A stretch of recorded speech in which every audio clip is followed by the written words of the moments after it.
کی شہادت آتی ہے، جو کہ غالباً کل اس کا دن ہے 18 ذی الحجہ، اسلام کے تیسرے خلیفہ رسول اللہ صلی اللہ علیہ وسلم کے تیسرے خلیفہ سیدنا عثمان بن عفان رضی اللہ عنہ کی شہادت کا دن ہے۔ اللہ تعالیٰ نے قرآن مجید میں واضح طور پر یہ بیان فرمایا ہے، فَإِنْ آمَنُوا بِمِثْلِ مَا آمَنْتُم بِهِ فَقَدِ اهْتَدَوْا، کہ اگر تم واقعی ایمان والے ہونا چاہتے ہو نا، ایماندار ہونا چاہتے ہو جسے اللہ ایمان کہتا ہے، تو پھر تم صحابہ کی نقل اتارو، صحابہ جیسا ایمان لے کے آؤ۔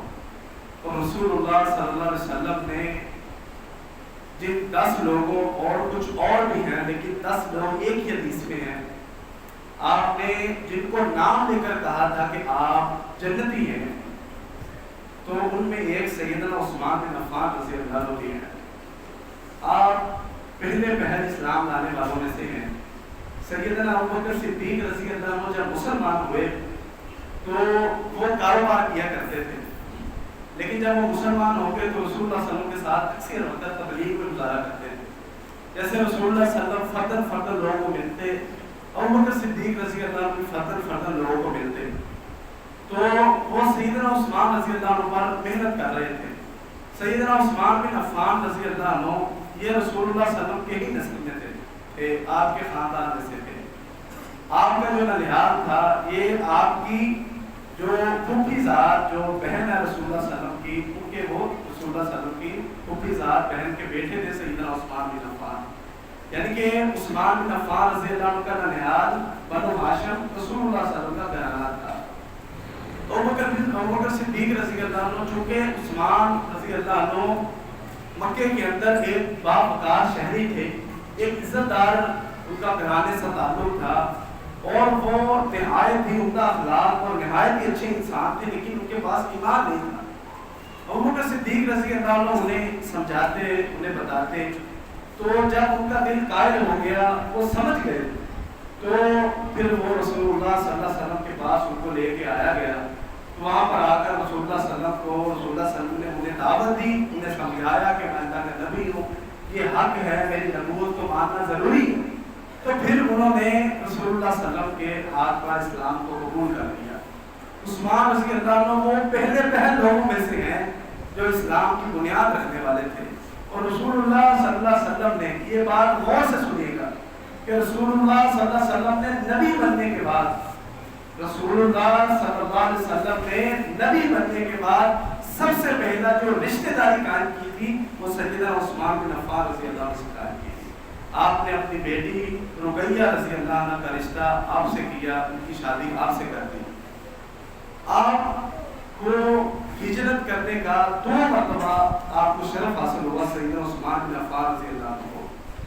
اللہ تعالیٰ نے قرآن مجید میں بیان فرمایا ہے کہ آپ جتنے بھی عمل کر لو، جتنا مرضی خرچ کر لو، آپ 2 لوگوں کا مقابلہ نہیں کر سکتے، 2 طرح کے لوگوں کے برابر نہیں آپ ہو سکتے۔ آپ جتنا مرضی خرچ کر لو، جتنی مرضی محنت کر لو، ان میں سے ایک وہ ہیں جنہوں نے غزوہ بدر میں حصہ لیا تھا، اور دوسرے وہ ہیں جنہوں نے اللہ کے راستے پر ہجرت کی تھی، اور کائنات میں واحد عثمان بن عفان رضی اللہ عنہ ہیں جنہوں نے اسلام کی خاطر 2 مرتبہ ہجرت کی، ایک مرتبہ حبشہ کی طرف ہجرت کی اور دوسری مرتبہ مدینے کی طرف ہجرت کی۔ اور رسول اللہ صلی اللہ علیہ وسلم نے ہر معاملے کے اندر ان کو اپنی مشاورت میں رکھا ہے، اور آپ اتنے باکمال تھے کہ آپ اپنا تعارف خود کرواتے ہیں۔ اللہ تعالیٰ ان پر اپنی بے پناہ رحمت نازل فرمائے، اپنا تعارف خود کروایا انہوں نے۔ وہ فرماتے ہیں کہ میں اسلام لانے سے قبل کبھی بھی موسیقی کے قریب نہیں گیا، اسلام لانے کے بعد بھی کبھی موسیقی کے قریب نہیں گیا، نہ کبھی میں نے اسلام لانے سے پہلے فوج باتیں کی ہیں، نہ کبھی میں نے اسلام لانے کے بعد کبھی فوج باتیں کی، نہ کبھی میں نے اسلام لانے سے پہلے شراب پی تھی، نہ میں نے کبھی اسلام لانے کے بعد شراب پی ہے۔ آپ اتنے نیک تھے، آپ اتنے سخی تھے، آپ کا لقب تھا ذوالنورین، 2 نوروں والا، اور یہ خاص آپ کا لقب تھا۔ اس کے اوپر بہت سے ائمہ نے اپنے قلم کو چلایا ہے اور اس کی بہت سی وجوہات لکھی ہیں، ان میں سے آپ کی عبادت کا تذکرہ بھی ہے، قیام اللیل اور قرآن مجید کی تلاوت کا ذکر بھی ہے۔ لیکن جو مستند بات ہے جس پر زیادہ علماء کرام نے اتفاق کیا وہ یہ ہے کہ آپ کے عقد میں نبی کی 2 بیٹیاں تھیں، اور کائنات کے اندر جب سے آدم پیدا ہوئے ہیں، جب سے ہمارے باپ دنیا کے اندر بھیجا گیا ہے. جب سے ان کی تخلیق ہوئی اور قیامت تک کسی انسان کو یہ شرف حاصل نہیں ہوگا کہ اس کے عقد میں یک بعد دیگرے نبی کی 2 بیٹیاں اور وہ بھی محمد صلی اللہ علیہ وسلم کی 2 بیٹیاں. آپ کی بیوی جب وفات پائی نا غزوہ بدر میں آپ شریک نہ ہو سکے. آپ نے غزوہ بدر کے لیے جانا تھا. یہ کالے منہ اور کالے دل والے آج اعتراض کرتے ہیں اور نوجوانوں کو بھڑکاتے ہیں وہ جی غزوہ بدر میں شریک میں بڑے رشتہ دار بنے پھرتے ہیں. رسول اللہ صلی اللہ علیہ وسلم کبھی انہوں نے پڑھا ہو تو پھر نا جہاں پر لکھا ہوا ہے حدیثوں میں تاریخ کی کتابوں میں رسول اللہ صلی اللہ علیہ وسلم کی اپنی بیٹی سیدہ رقیہ رضی اللہ عنہا بیمار تھی. عثمان رضی اللہ عنہ جانا چاہتے تھے اور جو مکے مدینے میں یہودیوں سے حوض کری کرتے رسول اللہ صلی اللہ علیہ وسلم نے فرمایا یہ یہودی مسلمانوں کو میٹھا پانی نہیں پینے دیتے. وہ کہتے ہیں کل آنا پرسوں آنا آج پانی نہیں ہے ہمارے لوگوں نے پینا ہے. رسول اللہ صلی اللہ علیہ وسلم نے فرمایا اعلان کیا کہ جو میرے روما خرید کر دے گا میں محمد صلی اللہ علیہ وسلم اس کو جنت کی بشارت دیتا ہوں. سیدنا عثمان رضی اللہ نے میرے روما خرید کے دیا. پہلی بار جنت کی بشارت. ایک تو ویسے ہی صحابی ہے جنت کی بشارت. اس کے بعد فرمایا یہ مسجد نبوی کے توسیع کے لیے جگہ خرید کر دی. مسجد نبوی کو تھوڑا وسیع کرنا تھا. مسلمان زیادہ ہو گئے حتیٰ کہ جب جمعے کے لیے اکٹھے ہوتے وہ پسینہ اتنا زیادہ ہوتا کہ وہاں پر بدبو آنے لگتی صحیح بخاری کے اندر. مدینے کی مسجد نبوی کو توسیع کی گئی اس کی. وہ عثمان بن عفان رضی اللہ عنہ جگہ خرید کر دی اپنے مال میں سے.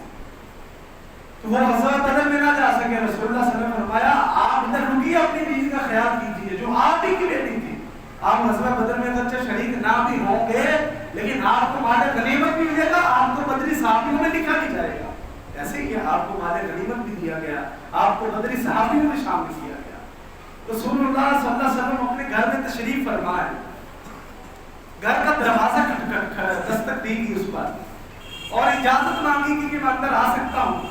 آپ نے اجازت دے دی تو وہ ابو بکر صدیق رضی اللہ عنہ اما عائشہ رضی اللہ عنہ بیان فرماتی ہیں کہ آپ نے تکیے کے ساتھ ایک لگائی ہوئی تھی اپنے گھر پہ اور آپ کی پنڈلی مبارک سے کپڑا ہٹا ہوا تھا. تھوڑا سا پنڈلی مبارک ننگی تھی پنڈلی.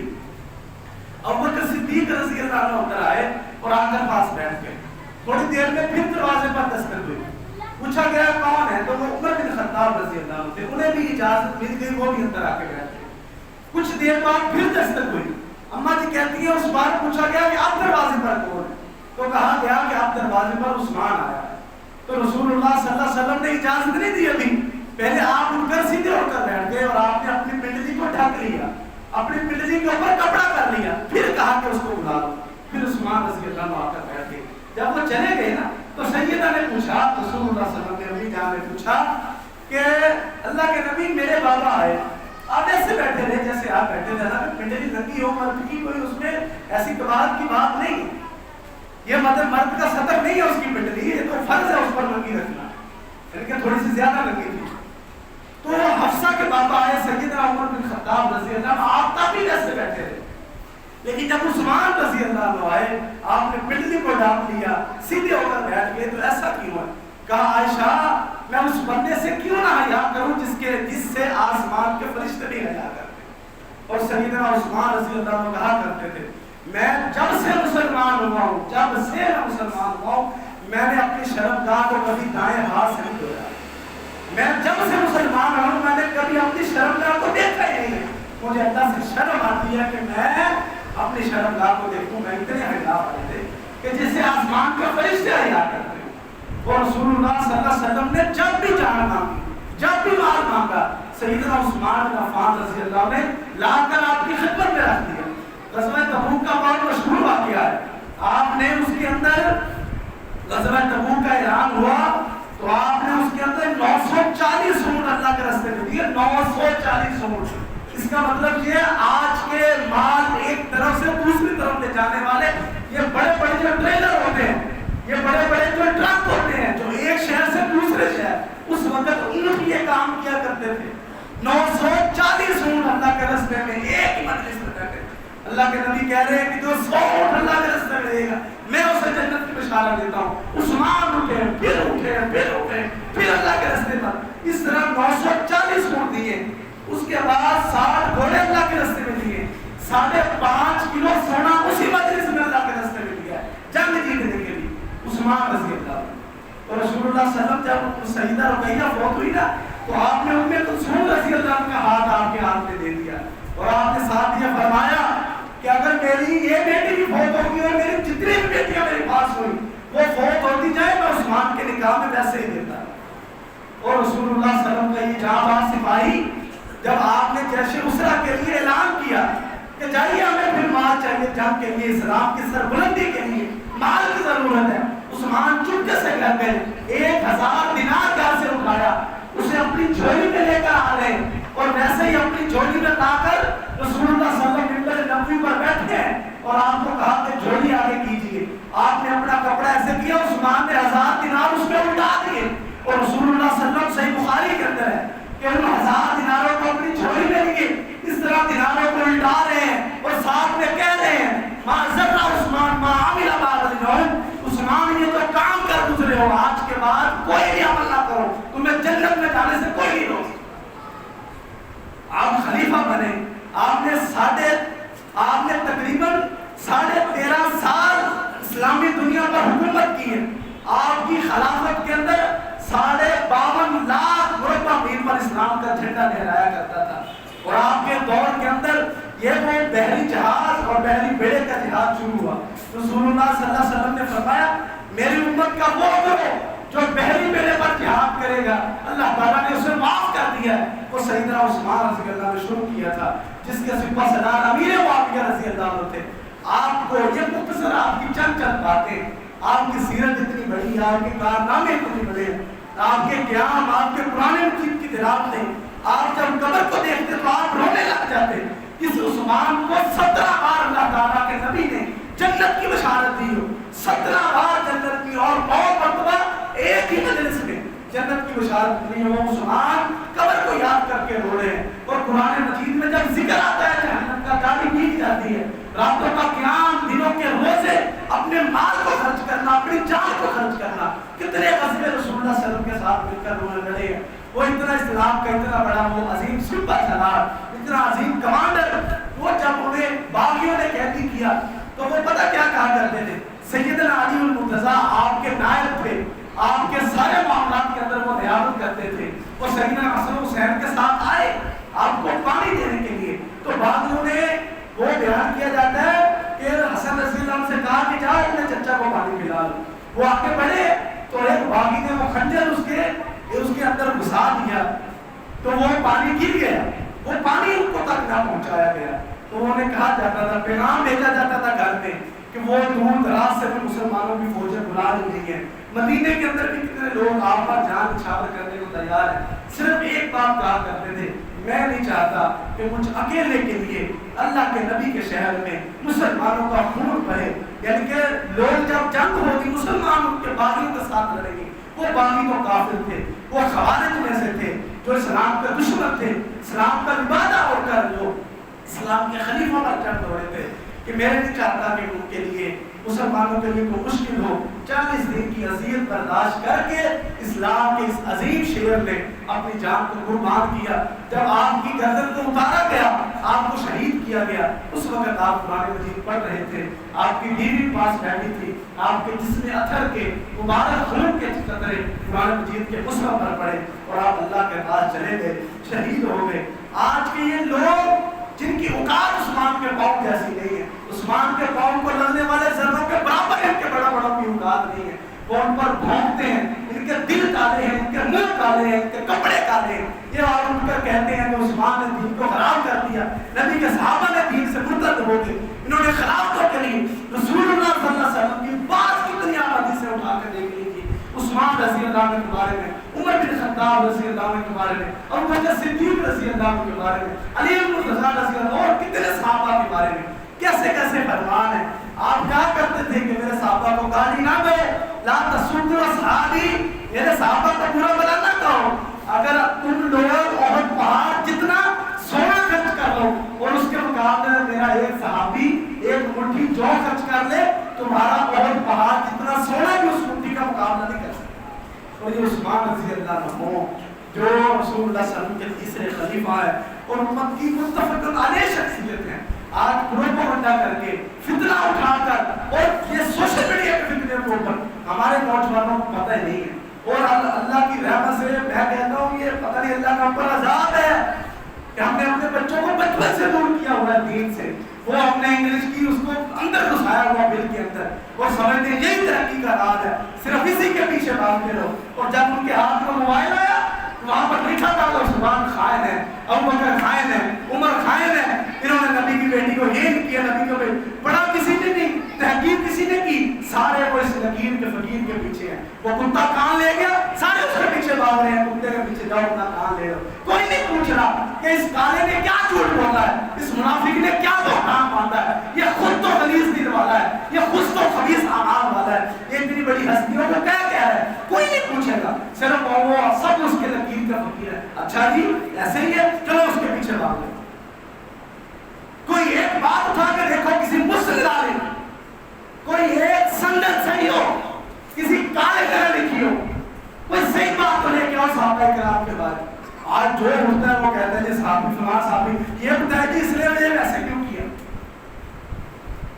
بولا ماں کہ میں سمجھتا وہ عالم کس چیز کا, وہ ایک دن اس کا وہ پوسٹر آ رہا تھا سیدنا عثمان کی غلطیاں. ہماری اتنی اوقات ہے کہ ہم صحابہ اکرام کی غلطیوں کی نشاندہی کریں کہ کون غلط تھا کون صحیح تھا. اللہ تعالیٰ نے روز قیامت انہی صحابہ کے سائے تلے اللہ تعالیٰ ہمیں جمع کرے. اللہ ہمیں ان خوش نصیبوں میں جمع کرے کہ جو صحابہ اکرام, تو صحابہ کہاں ہوں گے کہ اللہ تعالیٰ قرآن مجید فرماتا ہے جو اللہ اور اس کے رسول کی اطاعت کرے گا وہ کہاں ہوگا, مع النبیین والصدیقین والشہداء والصالحین. یہ صدیق کون ہے, اسلام میں کون صدیق ہے, یہ کالے منہ والے. صدیق وہ ہے جو انبیاء کے بعد سب سے افضل انسان, وہ صدیق ہے جو جنت میں جائے گا, نبی کے بعد صدیق ہوگا. صدیق کے ساتھ صالحین ہوں گے, شہید ہوں گے. شہید کون ہے, سیدنا عمر شہید ہے, سیدنا عثمان بن عفان شہید ہے, سیدنا علی مرتضیٰ رضی اللہ عنہ شہید ہے. یہ کتنے صحابہ کو اللہ تعالیٰ نے شہید کہا ہے کہ جو اللہ رسول کی اطاعت کرے گا اللہ ان کے ساتھ لوگوں کو جمع کرے گا. اور اللہ ہماری اتنی حیثیت بنائے, ہمارے اعمال اتنے نہیں ہیں, اللہ اپنی رحمت سے ہمیں ان لوگوں کے ساتھ قیامت والے دن ان لوگوں کی مائیت میں ہمیں کھڑا کرے اور جنت میں اللہ تعالیٰ ہمیں ان لوگوں کے ساتھ جمع کرے. یہ آپ کو باتیں بتانے کا مقصد یہ ہے کہ ان شخصیات کے نقشے قدم پر چلنا یہ ہمارے لیے باعث شرف ہے.